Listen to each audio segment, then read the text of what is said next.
Sebastian, großes Thema Wegzugsteuer.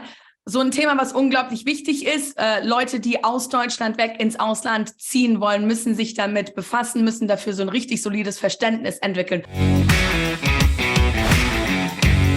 Führ uns kurz ins Thema ein. Worum geht es dabei?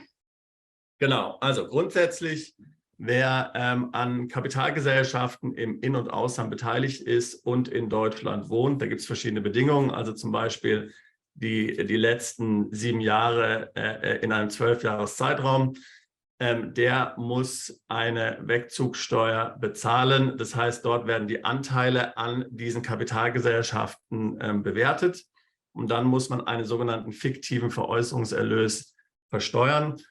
Das kann sehr teuer werden, also zum Beispiel bei einer GmbH, die vielleicht eine 100.000 Euro Gewinn macht, muss man möglicherweise 300.000, 400.000 Euro Wegzugsteuer bezahlen.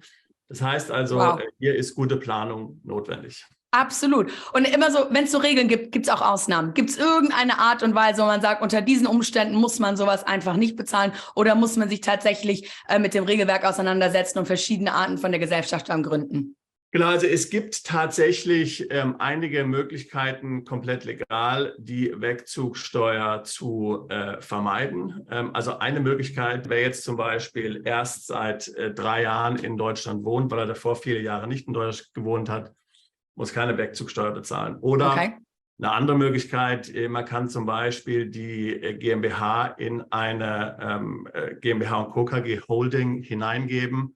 Auch dann wird zum Beispiel keine Wegzugsteuer fällig.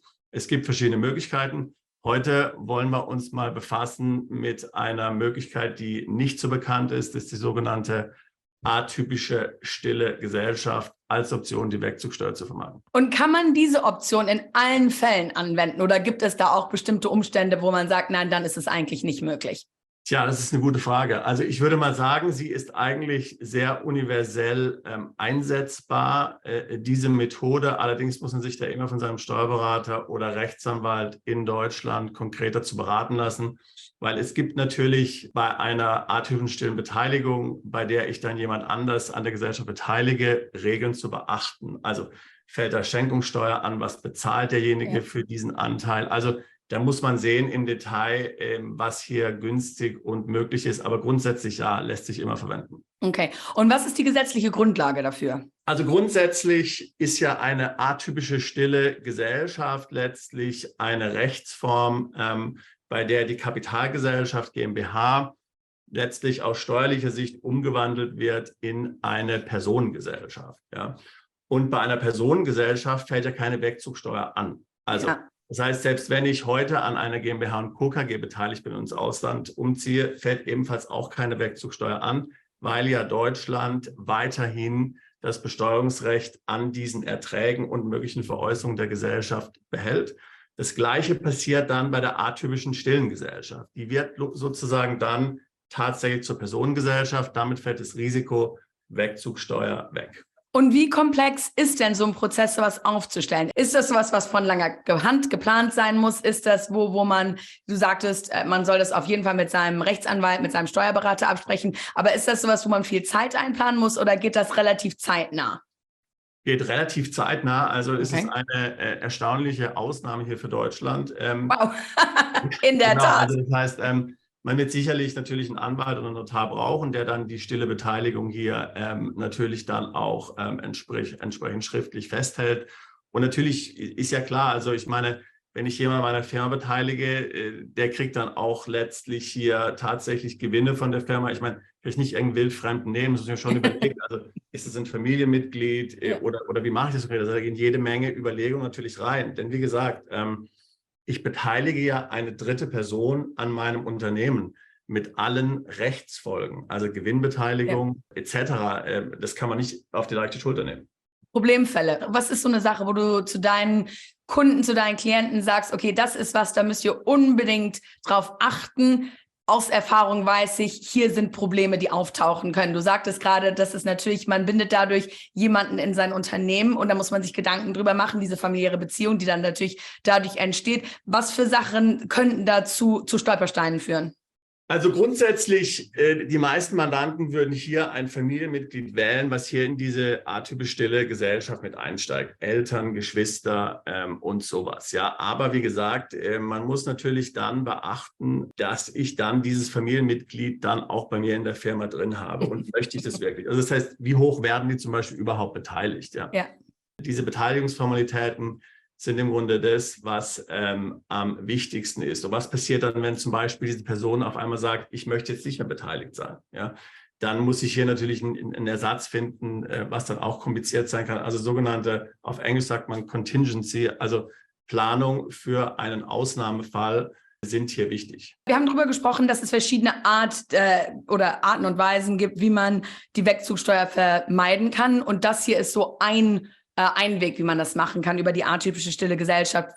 Was ist der Vorteil von diesem Weg im Vergleich zu anderen Wegen? Genau, ich hatte ja vorhin schon kurz einen sehr häufig verwendeten Weg angesprochen. Da wird dann einfach die GmbH in eine GmbH und Co. KG Holding hineingegeben. Das ist eine sehr häufige Art und Weise, wie man die Wegzugsteuer vermeidet. Problem hier ist dann, dass diese KG keine Briefkastengesellschaft sein darf. Die muss also tatsächlich hier gewerblich tätig sein und das führt eben manchmal tatsächlich dann zu Problemen, gerade wenn ich ins Ausland gehe, weil wer kümmert sich dann tatsächlich hier um diese gewerbliche KG? Da muss ich dann jemanden einstellen, vielleicht einen Geschäftsführer oder Mitarbeiter. Das sind gewisse Komplikationen. Eine andere Sache ist, wenn ich zum Beispiel in der GmbH Darlehen von einer Bank habe, ja, dann reagiert ja oft die Bank extrem empfindlich, wenn ich hier die Rechtsform oder die Beteiligungsstruktur ändere. Der Vorteil bei der atypisch stillen Gesellschaft ist, dass diese nicht im Handelsregister und nicht im Transparenzregister veröffentlicht wird. Ja. Das heißt, der Einzige, der letztlich davon erfährt, neben den Personen, die im Innenverhältnis daran beteiligt sind, ist das Finanzamt. Die ja davon erfahren müssen, damit die Wegzugsteuer nicht fällig wird. Das heißt, ich kann also komplett nach außen hin verschleiern, dass diese atypisch stille Gesellschaft tatsächlich besteht. Nach außen hin sieht alles gut aus. Ich muss niemanden informieren. Das ist also sehr diskret möglich. Okay. Kannst du uns ein Verständnis dafür geben, wie oft dieser Weg angewandt wird? Ist das was, das relativ häufig ist? Ist das was eigentlich sehr ungewöhnlich ist? Wie einfach ist es Leuten, das zu erklären? Ich würde sagen, dass es sehr selten angewandt wird, weil es einfach nicht wirklich bekannt ist. Die atypisch stille Beteiligung ist jetzt ja auch generell was jetzt eher sehr obskur ist, würde man sagen. Also es gibt natürlich oftmals gerade bei externen Investoren oder so schon diese Möglichkeit, aber jetzt im Kontext Wegzug würde ich sagen, denken eigentlich die wenigsten dran. Ich persönlich finde es aber eigentlich eine ziemlich gute Option aufgrund der Dinge, die ich gerade eben genannt habe und sollte man auf jeden Fall berücksichtigen als eine bestimmte Möglichkeit. Okay.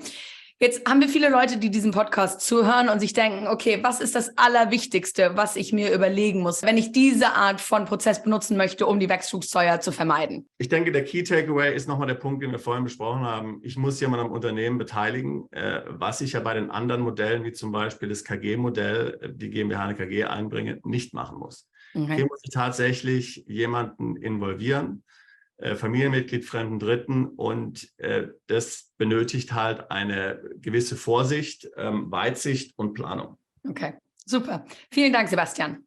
Danke dir, Catherine. Bist du Unternehmer, Freiberufler oder Investor? Zieht es dich schon lange ins Ausland? Mach heute den ersten konkreten Schritt in eine Zukunft mit mehr Geld und mehr Freiheit. Buche ein Beratungsgespräch mit Sebastian und seinen Kollegen. Unsere Kanzlei unterstützt Mandanten wie dich dabei, deine Steuerlast legal zu reduzieren, Vermögen aufzubauen und zu schützen und deine persönliche Freiheit zu maximieren. Profitiere jetzt von unserem Fachwissen und unserem Netzwerk. Gehe zu mandatierung.com und werde Mandant unserer Kanzlei.